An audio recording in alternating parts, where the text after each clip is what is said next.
एक छोटे से गांव में एक गरीब परिवार रहता था।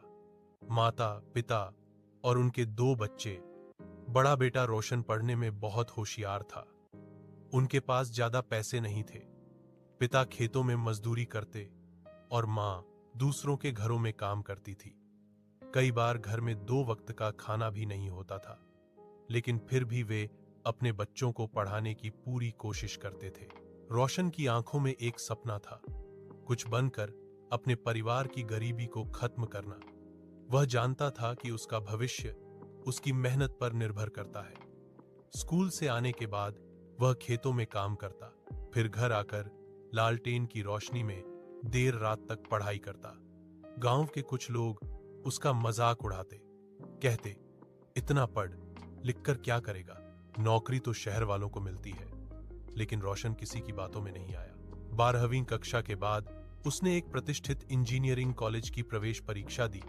जब उसका नाम मेरिट लिस्ट में आया तो पूरे गांव में चर्चा फैल गई। लेकिन परेशानी अब थी फीस की।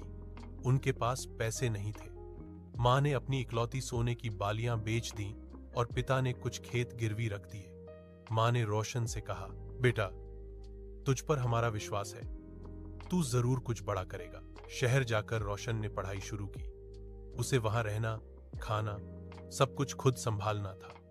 वह दिन में कॉलेज जाता और रात को ढाबे में बर्तन धोता ताकि अपने खर्चे निकाल सके। कई रातें ऐसे ही गुजरती जब उसके पास खाने तक के पैसे नहीं होते, लेकिन उसकी लगन और मेहनत कभी कम नहीं हुई। 4 साल बाद रोशन ने कॉलेज टॉप किया। जब प्लेसमेंट आया तो उसे एक विदेशी कंपनी से नौकरी का ऑफर मिला, लाखों की सालाना सैलरी। पहली तनख्वाह मिलने के बाद वह सीधे अपने गांव आया।